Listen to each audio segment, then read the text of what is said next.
Assalamualaikum warahmatullahi wabarakatuh. Nama saya Sabrina Awalia Safitri dengan NIM 2101041100039. Di sini saya membuat video yakni mengulas materi fikih yang menjadi tugas UTS. Di sini saya akan menjelaskan tentang konsep dasar fikih yang meliputi pengertian, objek kajian, dan tujuan dari fikih. Secara etimologi, fikih berasal dari kata faqaha yufaqihu fiqhan yang berarti pemahaman, yakni maksudnya adalah pemahaman tentang agama Islam secara utuh dan komprehensif.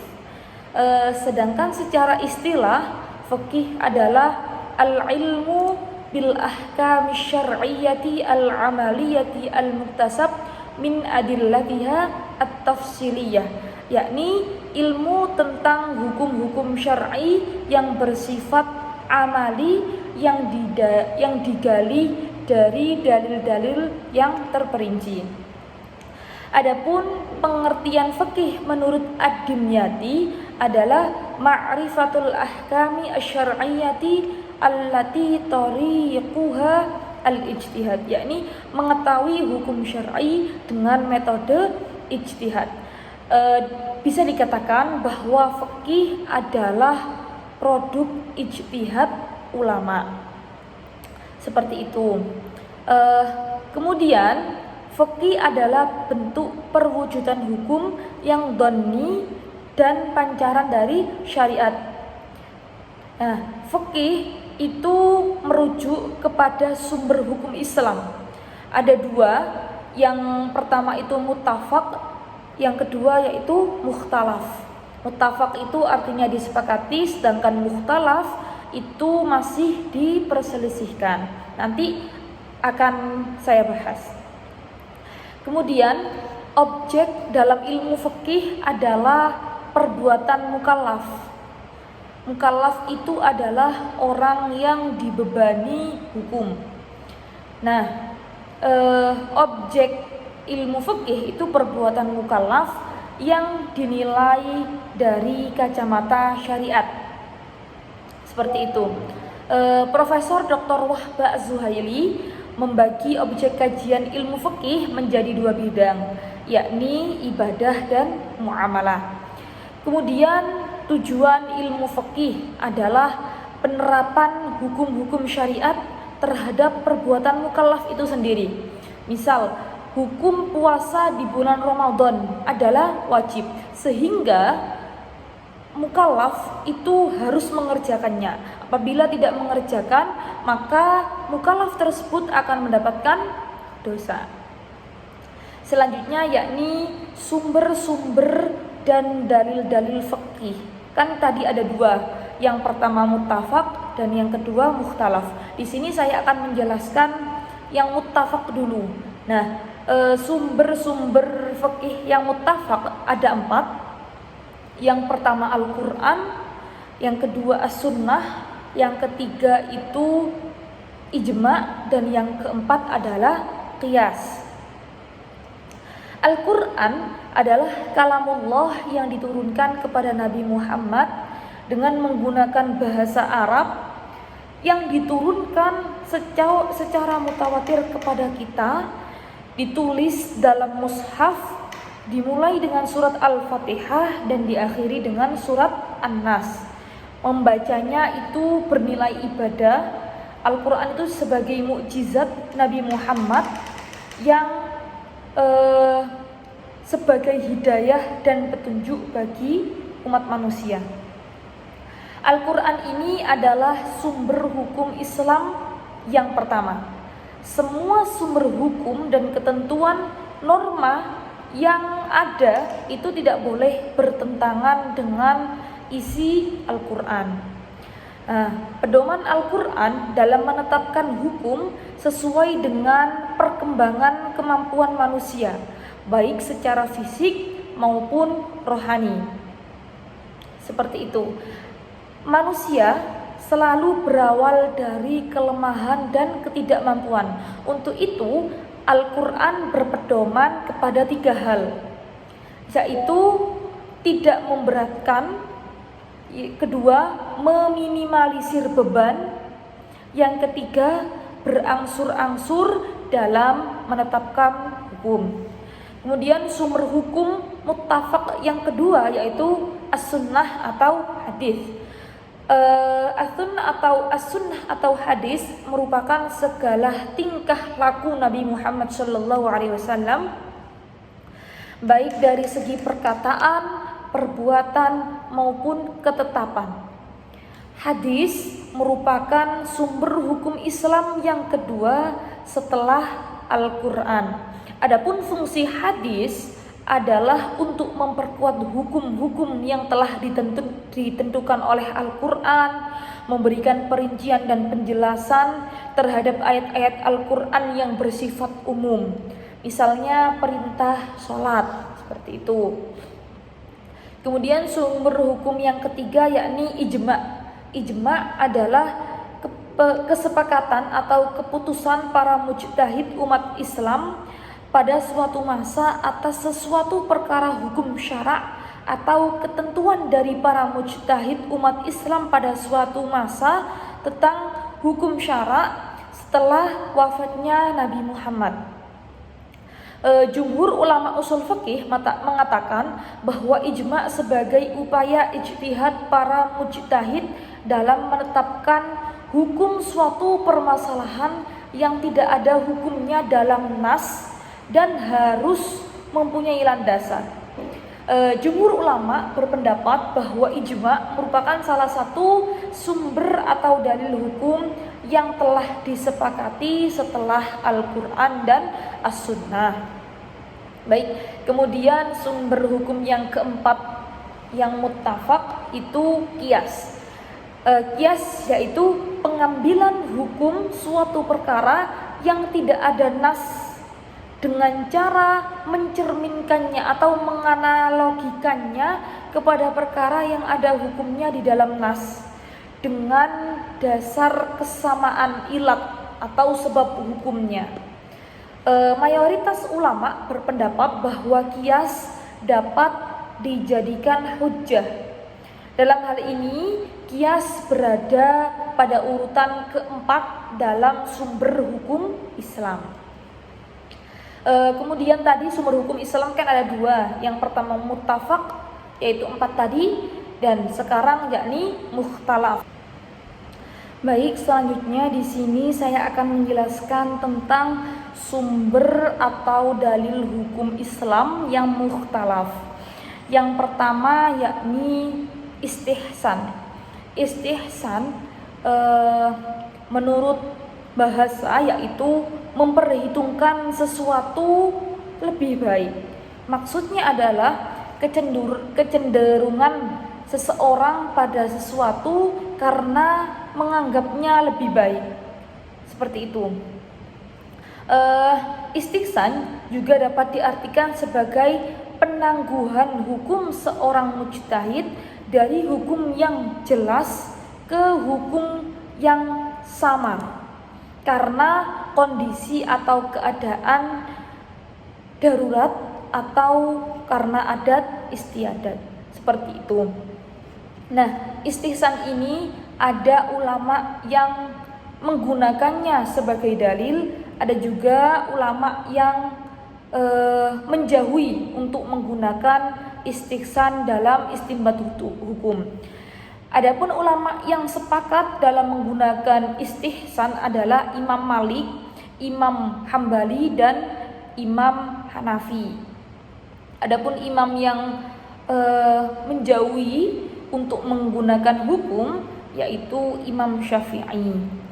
Kemudian yang kedua yakni maslahah mursalah. Nah, maslahah mursalah adalah segala kepentingan yang baik yang tidak dilarang oleh Al-Quran dan hadis dan juga tidak terdapat penegasannya di dalam kedua sumber itu secara langsung. Jumhur ulama sepakat bahwa maslahah mursalah bukanlah dalil yang berdiri sendiri. Maslahah mursalah tidak lepas dari petunjuk syara'. Oleh karena itu, jika ada sesuatu yang mendatangkan manfaat menurut tinjauan akal, tetapi bertentangan dengan prinsip nas, maka harus mendahulukan nas terlebih dahulu. Seperti itu. Imam Malik dan pengikutnya adalah kelompok yang secara jelas menggunakan maslahah mursalah sebagai salah satu metode ijtihad. Sedangkan Imam Abu Hanifah dan Imam Syafi'i itu tidak memakainya sebagai metode ijtihad. Kemudian sumber hukum Islam yang mukhtalaf yang ketiga yaitu saddud dzari'ah. Maksudnya adalah mencegah sesuatu yang menjadi jalan kerusakan untuk menolak kerusakan atau menyumbat jalan yang menyampaikan seseorang kepada kerusakan. Untuk kehujahan saddud dzari'ah di kalangan ulama usul terjadi perbedaan pendapat dalam menetapkan kehujahan saddud dzari'ah sebagai dalil. Ulama Malikiyah dan Hambaliyah dapat menerima kehujahannya sebagai hukum. Adapun Imam Hanafi dan Imam Syafi'i dapat menerima saddud dzari'ah sebagai sumber hukum dalam masalah-masalah tertentu saja. Seperti itu. Semisal Imam Syafi'i menerima saddud dzari'ah sebagai sumber hukum ketika udur. Misalnya seorang musafir atau yang sakit itu diperbolehkan tidak mengikuti sholat Jumat tapi menggantinya dengan sholat duhur. Namun sholat duhurnya itu harus dilakukan secara diam-diam agar tidak dituduh sengaja meninggalkan sholat Jumat. Seperti itu. Kemudian sumber hukum selanjutnya yakni urf, yaitu atau biasa umumnya disebut dengan kebiasaan. Urf adalah sesuatu yang biasa terjadi di kalangan kaum muslimin atau juga biasa dimaknai dengan segala sesuatu berupa perkataan dan perbuatan yang sudah dikenal masyarakat dan telah dilakukan secara turun-temurun.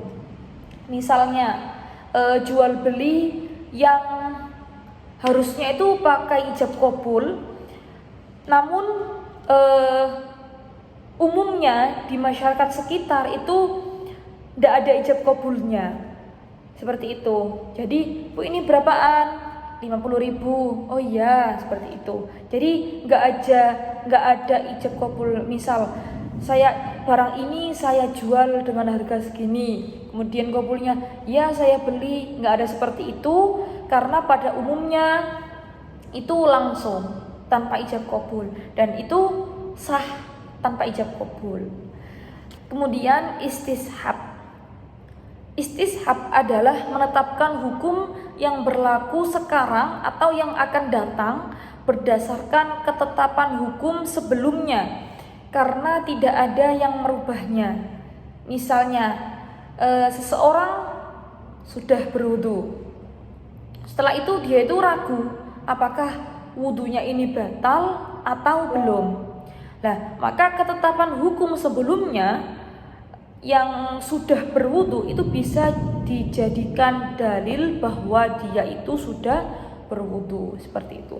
Sebagian ulama menamakan istishab ini sebagai atau dengan istilah bara'atu dhimmah, seperti itu, pembebasan tanggung jawab.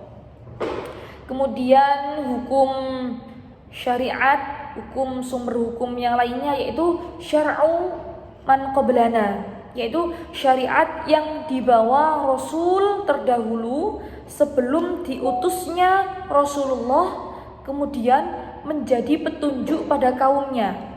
seperti syariat Nabi Ibrahim, syariat Nabi Musa, syariat Nabi Dawud, syariat Nabi Isa dan sebagainya.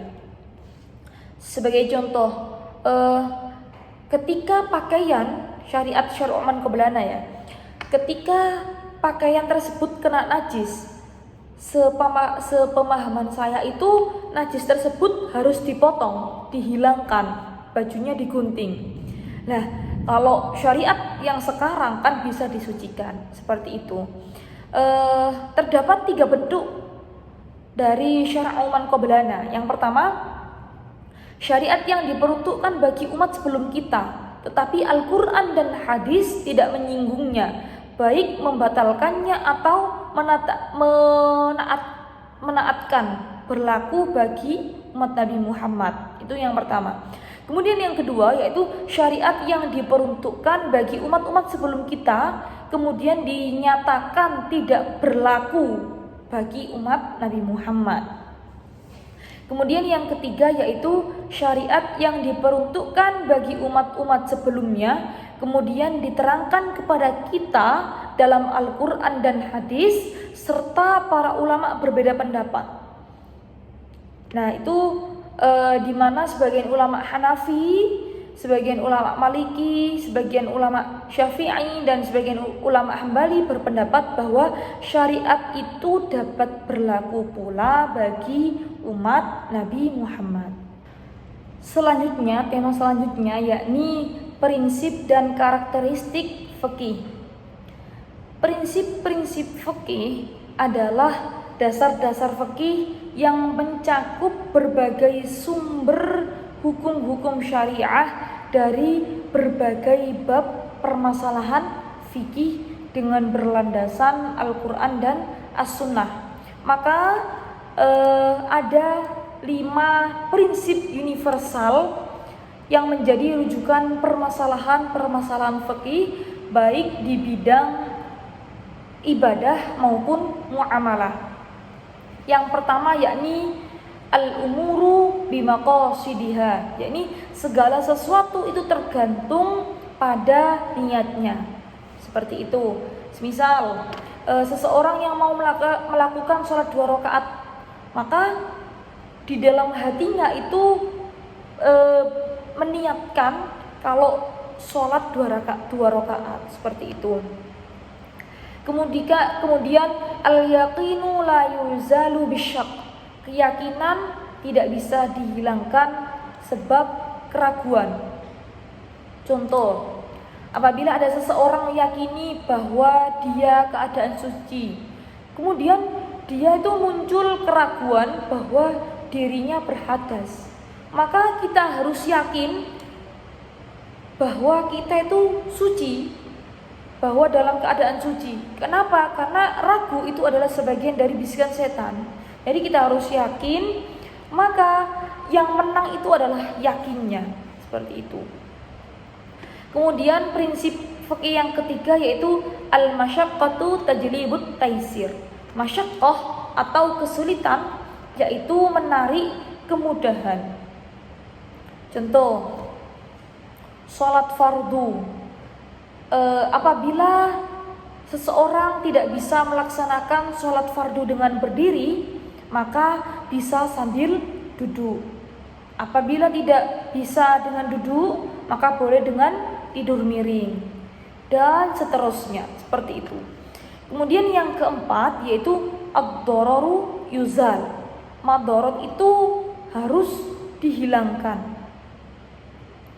Contohnya, ketika seseorang ingin pergi ke masjid untuk melaksanakan sholat Jumat, sementara di tengah-tengah perjalanan ada perampokan dan dikhawatirkan keselamatan orang tersebut, maka diperbolehkan bagi orang tersebut sholat di rumah.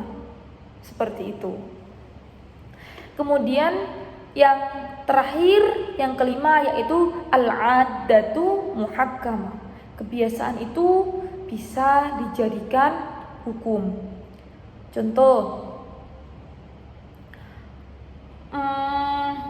pembayaran makanan setelah makan. Nah kan sebenarnya kan harus setelah mengambil makanannya sudah ada, ketika kita beli kita harus langsung bayar. Tetapi di masyarakat umum itu kan ambil dulu baru bayarnya belakangan, seperti itu. Nah, 5 prinsip yang saya sebutkan tadi merupakan prinsip pokok bagi fikih, baik ibadah maupun muamalah, seperti itu. Adapun karakteristik fikih itu yang pertama, fikih itu dasarnya adalah wahyu ilahi.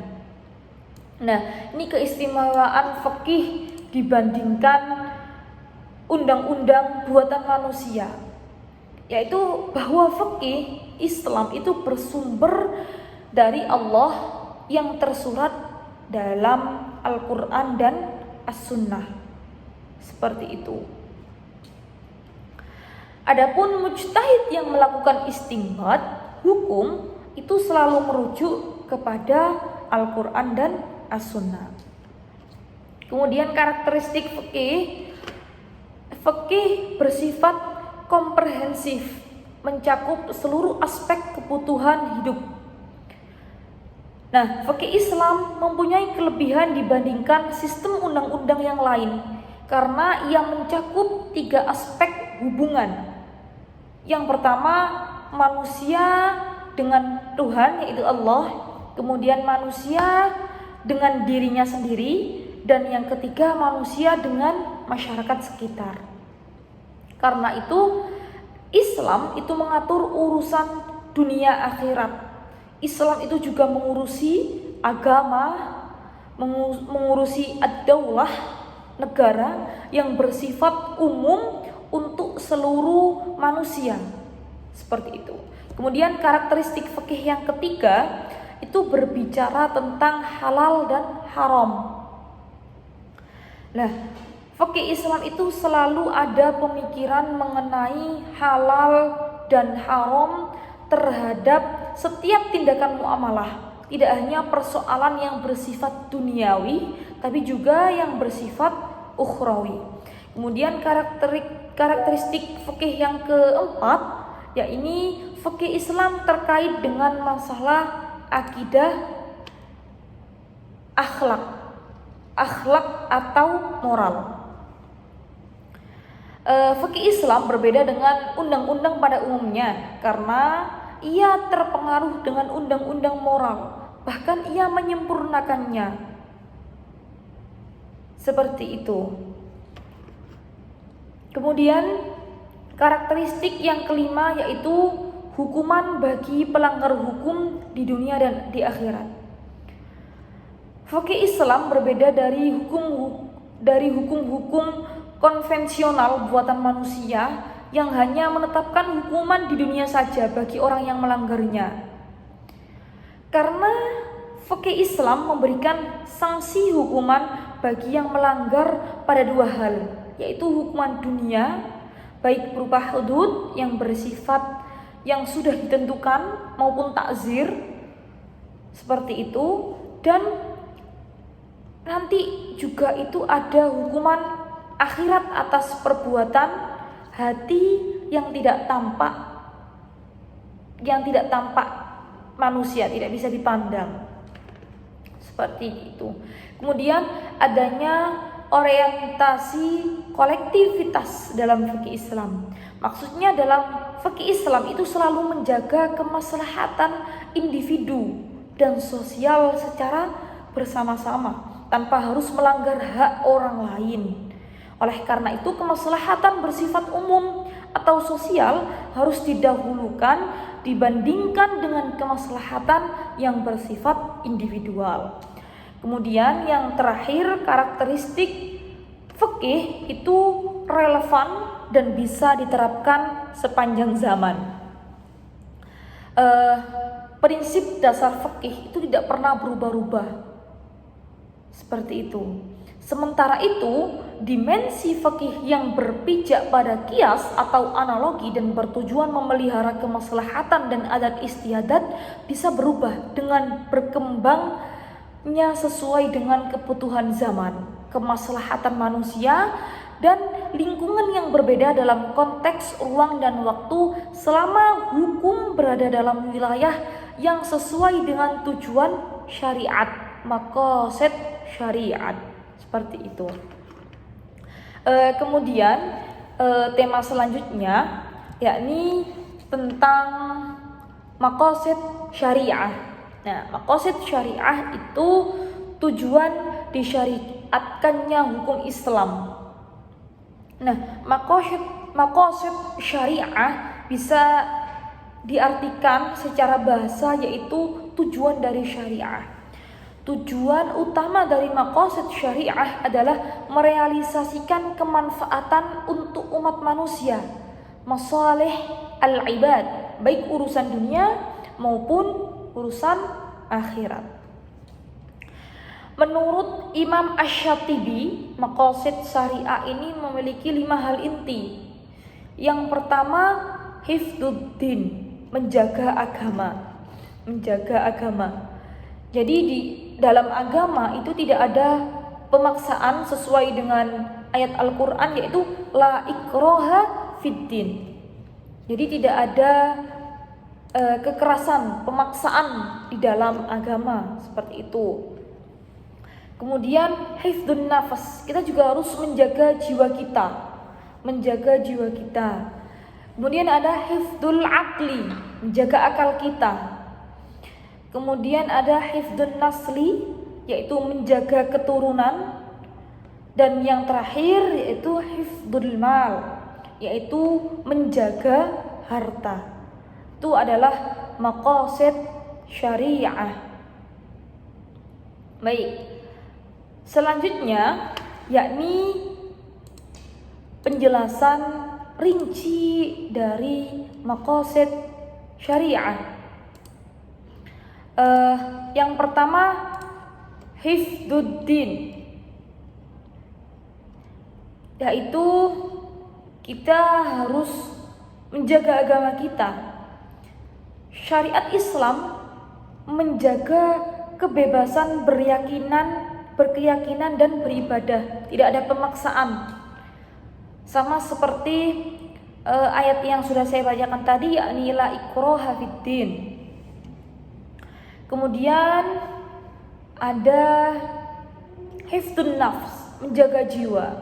Itu ada 3 peringkat. Yang pertama daruriyat, yang kedua hajiyat, dan yang ketiga tahsiniyat. Kemudian hifdzul aqli yang ketiga.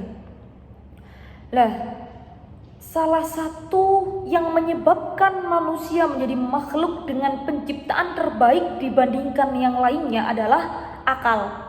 Akal yang akan membantu manusia untuk menentukan mana yang baik dan mana yang buruk. Oleh karena itu, hifdzul aql, akal kita itu perlu dijaga. Seperti itu. Kemudian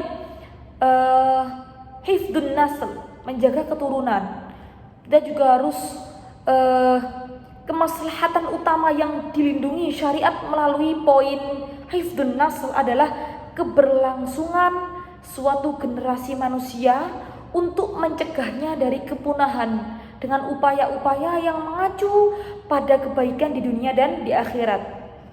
Jadi kita harus menjaga generasi nasl kita untuk berkontribusi lebih baik. Seperti itu, agar tidak melakukan zina dan sebagainya. Kemudian hifdzul mal, pembahasan harta, mal ini lebih ke arah interaksi dalam muamalah. Seperti itu.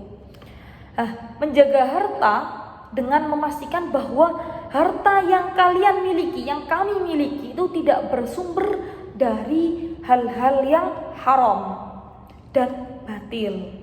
Seperti itu. Tema selanjutnya yakni pembidangan fikih dan cakupannya.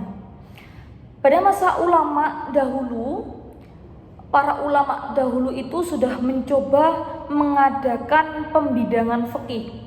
Ada yang membaginya menjadi 3, yang meliputi ibadah, muamalah, dan uqubah.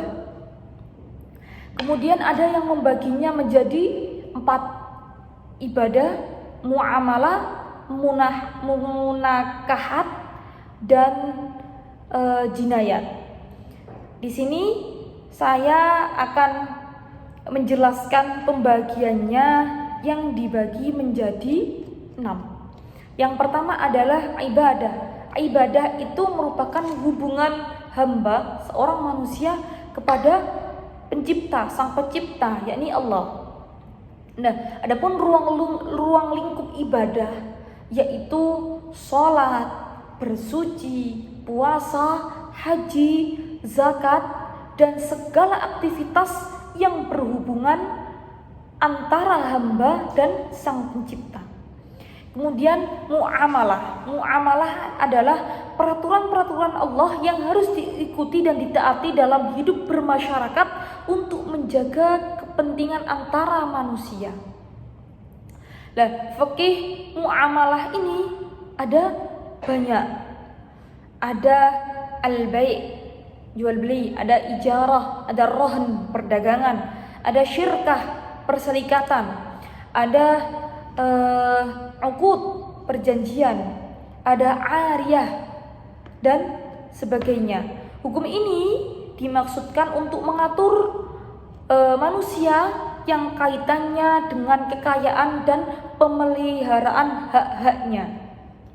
Kemudian ada fikih munakahat, yaitu hukum tentang pernikahan.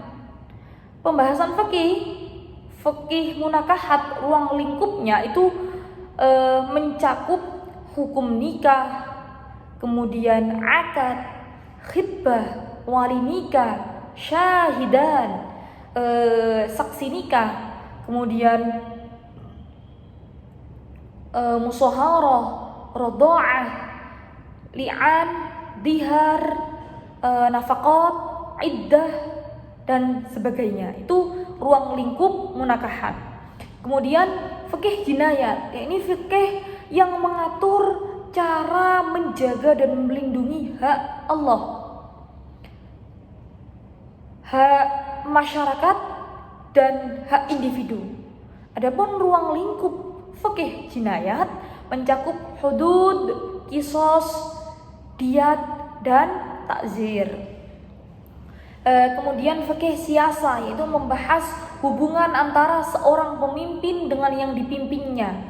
Nah, ruang lingkup fikih siasa itu ada 4. Yang pertama fikih siasa dusturiyah, kemudian dauliyah, kemudian ada maliyah, dan harbiyah. Itu ruang lingkup fikih siasa, politik bahasanya sekarang. Kemudian ada fikih lingkungan yang didasarkan pada pemahaman bagaimana manusia mampu menjaga dan melestarikan sumber daya alam yang ada sebagai perwujudan bahwa manusia dalam mengelola alam semesta. Ada beberapa hal yang terkait dengan fikih lingkungan, di mana manusia sebagai khalifah di bumi perlu menjalankan amanah untuk menjaganya sebagai bentuk pemeliharaan lingkungan. Baik, materi selanjutnya yang terakhir yakni sejarah pertumbuhan fikih pada masa Rasulullah, sahabat, tabi'in, dan imam mazhab. Yang pertama saya akan membahas tentang fikih, masa pertumbuhan fikih pada masa Rasulullah. Pada masa Rasulullah, yakni periode pertama, pada dasarnya hukum atas suatu perbuatan sudah terbentuk sejak zaman Rasulullah. Sejak pertama kali Islam itu hadir, karena Islam sendiri sejak awal sudah bermuatan akidah, akhlak, dan hukum atas perbuatan manusia. Nah, pada masa Rasulullah yang menjadi satu-satunya rujukan fatwa umat Islam, yaitu sumbernya dari Allah dan Rasulullah, atau yang biasa disebut dengan Al-Quran dan As-Sunnah, yang merupakan sumber hukum fikih utama, yakni Al-Quran, dan yang kedua yaitu As-Sunnah. Jadi tidak mungkin terjadi selisih pendapat hukum pada masa Rasulullah, pada masa pertumbuhan fikih pertama, karena memang hanya ada satu pemegang otoritas hukum, yaitu Rasulullah, dan sumbernya itu langsung dari Allah. Kemudian pada masa sahabat, nah pada periode kedua ini, pada masa sahabat Nabi, Rasulullah ini sudah wafat.